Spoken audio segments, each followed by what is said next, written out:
Hey everyone, Rascal here. And Mama, welcome to our podcast. Today we're covering the recent reboot movie of Mortal Kombat with an awesome regular guest, General Phoenix.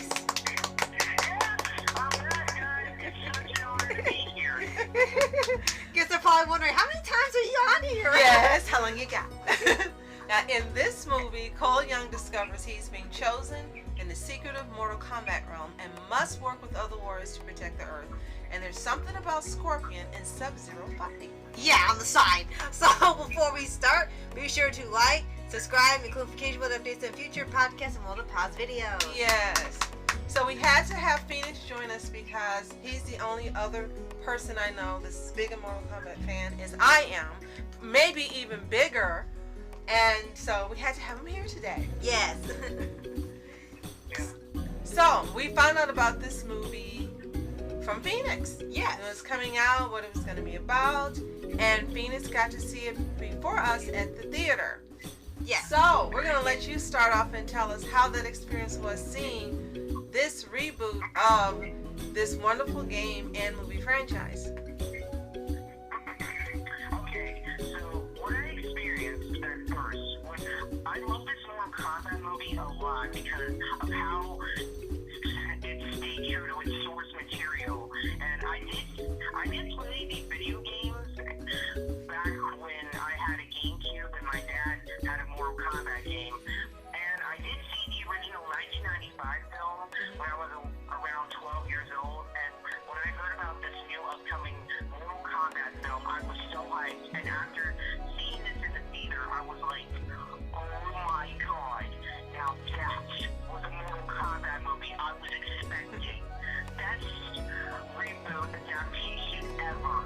Yes. Yes, absolutely. It's really good. So for those of you who may not be familiar, Mortal Kombat started out as a game franchise back in the 90s, and then later on in the 90s it became a franchise as far as theatrical movies. Yes. With the first movie that I did see that I thought was pretty awesome for the time that it came out. Right. It had characters that I loved to play with, and then other versions of the game came about, and then you thought that was probably going to be the end of the franchise of just games until this reboot came along. And we have to tell you the reboot's a little different from the first movie as well as from some aspects of the game. Right. And this one is sort of like when they had the Scorpion's Revenge movie. They're trying to adapt more from the recent video games like Mortal Kombat 11. So what they have set up for majority of the promotional material and the trailers and things, you do see Cole Young, who's I guess a new character, and it's supposed to be someone new going to this Mortal Kombat world. But for the trailers, it sort of advertised that this movie was going to be mostly about Sub-Zero and Scorpion. And the movie starts out with that backstory. But then as the movie goes on, the entire story changes. It's about Cole Young, finding out about Mortal Kombat, he's been chosen to protect Earth. And that's pretty much the rest of the movie until maybe the last 20 minutes. Mm-hmm. Even the covers and the posters advertise it's about Scorpion and Sub-Zero. But it's really not. It's sort of like a side story. And the only connection is Cole Young's connected to Scorpion. Right. So what do you think about that, Phoenix? Were you okay with that change? Okay, for me, I was pretty much okay with that change because of how it was made. And I honestly liked Cole Young in this film. But I still loved on how Scorpion and Sub-Zero were in this film and how they were made. Because, like the director said, he wanted to, make sure it would stay true to its source material. Now, I did personally like it starting off with Sub-Zero's backstory and the actor who portrayed him. We've seen him in Rush Hour and other movies, and I did like that. And then I liked how it went into the other story, and then how we find out how Cole is connected in all of this. Right. So I did like that. Yes. It was different than what I expected, but I actually did like seeing the characters. Right. They took the time to actually make it work instead of just throwing new things at you. So there was something to make it cohesive. Now, what I was kind of disappointed in were two things. One, I was under the assumption, like in the first movie I originally saw, that we were going to get to see the tournament. But in this one, it's pretty much setting you up for multiple movies, like Phoenix let us know after. So it's going to be a journey to getting to that tournament. So I was kind of disappointed that we didn't get to see it in this movie. My second disappointment is, how dare you make a Mortal Kombat movie and not have the original Mortal Kombat theme?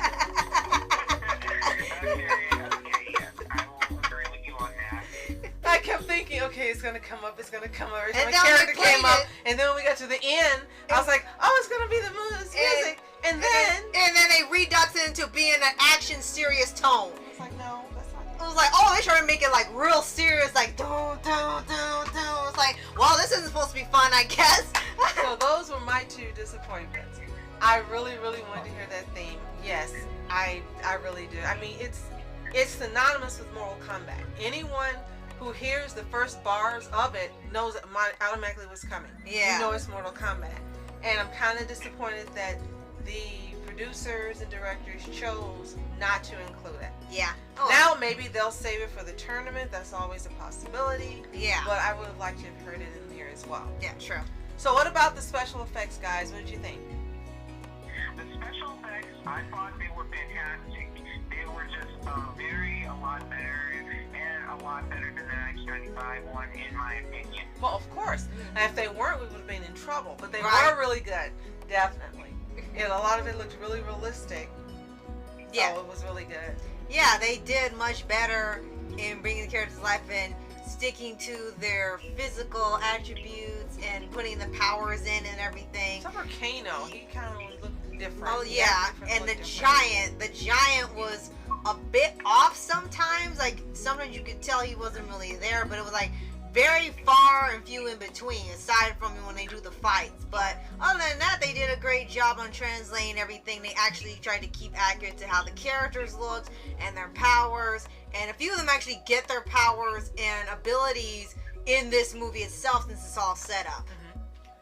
Then we got to see our favorite Sonya Blade. We got to see Jax.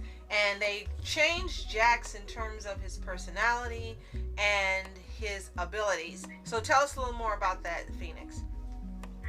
The reason they changed that is because, well, they just wanted to, make him like a modern day Jax.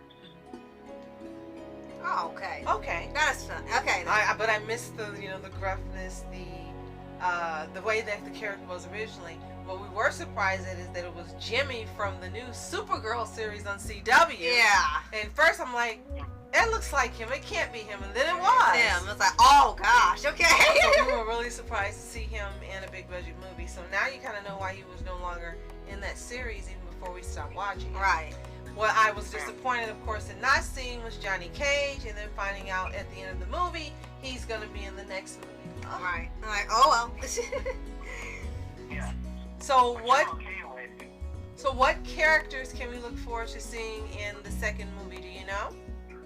Okay, for the next movie, I think that we will look forward to in the sequel is Liu Kang's love interest slash awesome princess Katana, of course. Yes.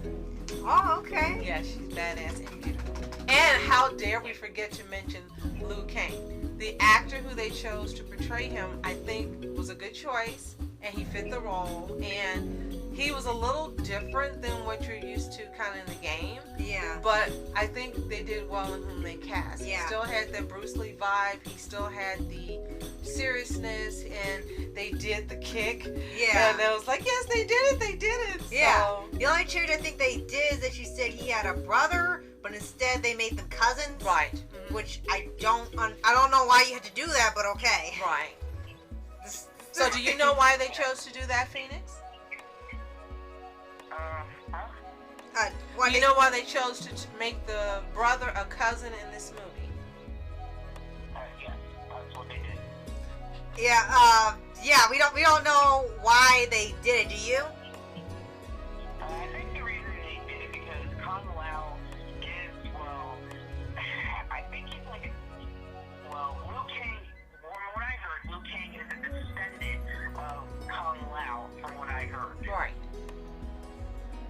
So I guess they decided to alter it Yeah.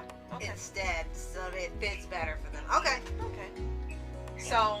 And from what I like about this film is like how Liu Kang's actor is also known for playing the Black Ranger in 2017 Power Rangers. Wow, that's something we didn't know. Right? Oh, Okay. cool. So he's got some big roles too. Yes, but he was a great choice. You know, not even knowing who he was, he still was a great choice watching it. Yeah. So this movie has action, it's got great special effects, it's got characters you love to see, it's got some backstory, changes and original. It got a big budget that clearly shows through. Are you looking forward to seeing the sequel? Yes, I am, of course. I'm definitely looking forward to this upcoming sequel to this new reboot. In fact, I already know there's going to be tons of more sequels. And I am looking forward to seeing Sub-Zero's brother in the sequel, where he will try to avenge his brother. Okay. Okay, that's gonna be pretty cool to see. And so yeah, I'm looking forward to more movies, and I hope that they stay on this path of keeping accurate to the games, because there have been times where they'll get to future movies and they'll start making more liberties and changing the sources and everything to make it fit better. But the changes they made were fine. They didn't really impact anything where it changes the whole story. So hopefully they don't do that when they actually get to the tournament or future parts of the events. Now, for those of you who haven't seen the movie yet, one big difference is in the 90s movie, they didn't show blood, but in this one, it's graphic in some Yeah, they points, make sure it's there. like the newer games. So if you're a little squeamish, this movie may not be for you. Other than that, it is an awesome movie, and you should take a chance and watch it. It's available to rent from Redbox and some other streaming services, and I don't know if it's available to buy yet. Is it available to buy?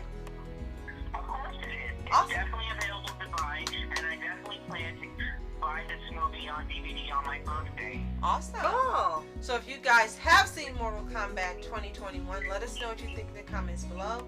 Did you see your favorite character? Were you okay with the changes? Are you looking forward to the sequels? Let us know. Right, and be sure to like, subscribe, and click the notification bell to get updates on future podcasts and Roll to Pause videos. Yes, and let's thank Phoenix for joining us once again with his on-the-scene viewing Right. from the theater. Yes.